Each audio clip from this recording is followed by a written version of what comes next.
Dear Patriots, before the news starts, please subscribe to our patriotic channel by clicking the subscribe button. Give us a thumbs up to this video. Don't forget to leave your opinion below in the comments section. Share the news on Facebook and Twitter so your friends see it. Thank you. Violent video media doesn't want people to see what alt-left thugs do to this Trump supporter. This is Berkeley, California in 2017. The far left-wing Antifa rioters are tearing apart their own city in protest of the Oregon-based Patriot Prayer group that had to cancel their free speech rally last year. The Trump supporters are being called Nazis by the media and alt-left protesters. If you ever wanted to see what communism taking over America looks like, it was that video below. These Marxist-anarchists hate our Constitution and want to tear apart the country. Antifa stands for Anti-First Amendment. An army of Antifapeople started shouting "block up" and doing the following. Here is a bird's eye view of the Antifa terrorists that are running around Berkeley today via Josh Caplan. This is in America. I repeat, this is in America. Share this if you think it's time to make this country great again. The alt-left wants to make America hate again. Do not let their words fool anyone. We need to get these videos in front of the public. The media is covering for these violent anarchists. Help spread this everywhere and expose them.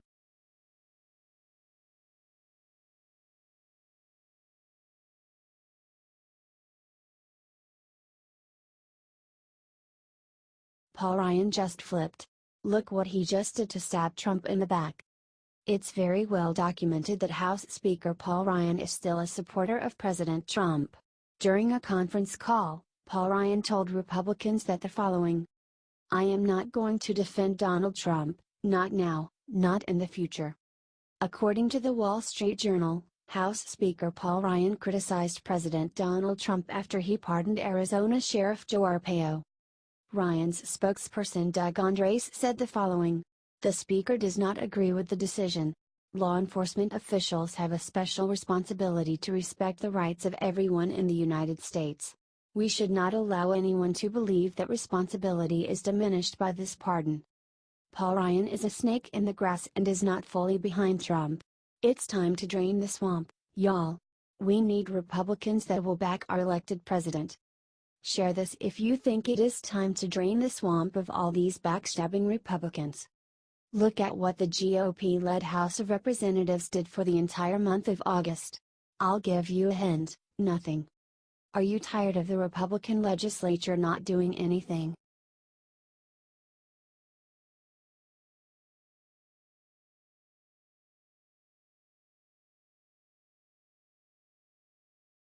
As God is my witness, liberals just destroyed Scarlett O'Hara with this sick move.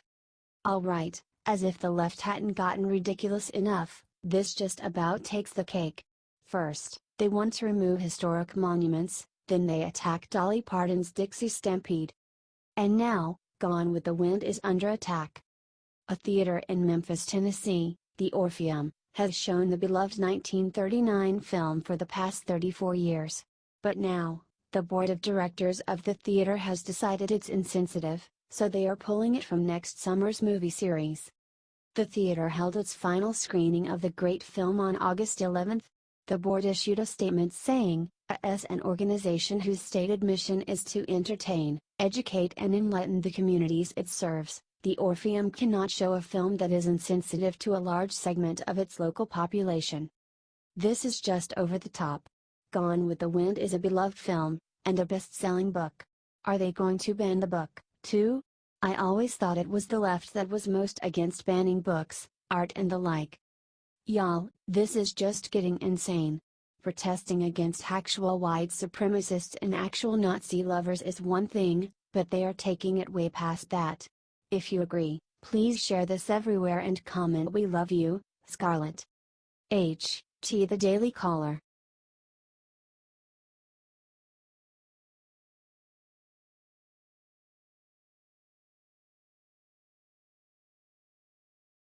Right after pardoning Joe Arpaio, Trump just did something huge for Sheriff David Clarke. Donald Trump may be president now and working hard to try and put our country back together with his time in office, But that does not mean he forgets the people who got him there.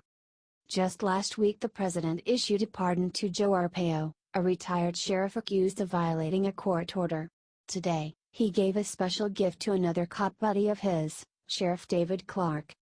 President Trump told everyone how good Sheriff Clark's new book Cop Under Fire, Moving Beyond Hashtags of Race, Crime, and Politics for a Better America. The president tweeted, "A great book by a great guy, highly recommend." Lefties hate Sheriff Clark, mainly because he is a conservative black cop. He also has driven them crazy by going after BLM, Antifa, and other leftist hate organizations. If you were not already aware, Clark also was one of the first people to defend Trump's response to Charlottesville. He saw it for what it really was, a declaration that our country will not tolerate hate on either side.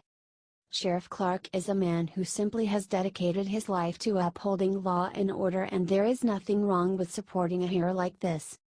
Help the good man out by sharing this out and, if you are a reader, buy his new book. It comes highly recommended by the President of the United States, after all.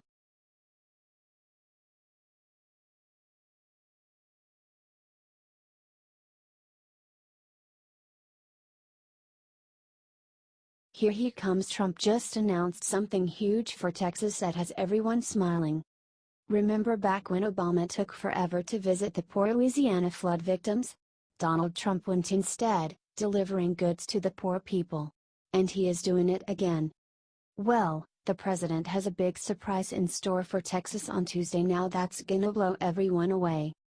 President Trump will be visiting Texas on Tuesday to help with Hurricane Harvey. The announcement was just made from the White House today, with Sarah Huckabee Sanders telling reporters. The president will travel to Texas on Tuesday. "We are coordinating logistics with state and local officials, and once details are finalized, we will let you know. We continue to keep all of those affected in our thoughts and prayers." President Trump himself candidly hinted at the timing of the trip in a tweet earlier, although how soon it is was the biggest surprise. "I will be going to Texas as soon as that trip can be made without causing disruption. The focus must be life and safety." If you are happy that America finally has a person in office who actually remembers WHO got him elected, help share this out and let the world see how presidential Trump is.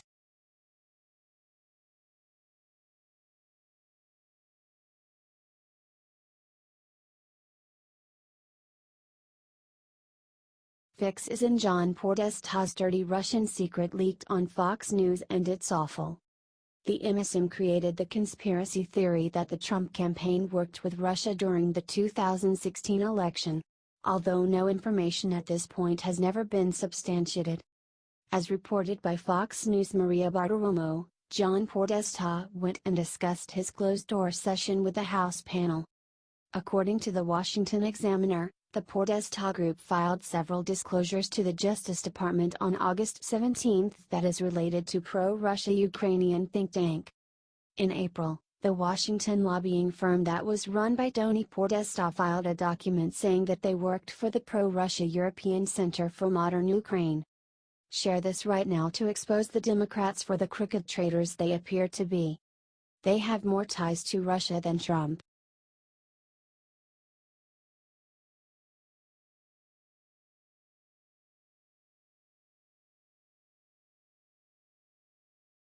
Fighter Mike Huckabee just said the one thing about Trump and Hurricane Harvey he wasn't supposed to. Leave it to old Governor Mike Huckabee to be the only voice of reason when the whole media world is going to hell in a handbasket. If you get news from MSNBC, CNN, Washington Post, New York Times, or one of the other propaganda sources, you would believe Trump went on vacation to free Arpaio to avoiding the hurricane altogether. So wrong. Mike Huckabee just revealed that Trump's hurricane response is not only good, it is downright historic. Former Governor Huckabee rightly pointed out that President Trump almost immediately issued his state of emergency, has been in constant contact with the governors of the hit states, especially Texas, since way before the disaster struck. There have already been well over 1,000 rescues since the storm hit just yesterday in the White House, in conjunction with FEMA and the National Guard, is working overtime to make sure this natural disaster doesn't become a tragedy. Heck, today alone President Trump has already held 2 cabinet meetings on the hurricane response and is showing future presidents exactly how a real leader handles a disaster. Of course, this whole catastrophe is still a long way from over. The water is rising and more people need help. Trump is doing everything he can, as are our government services, so, for now, let's offer prayer and goodwill until this crisis ends.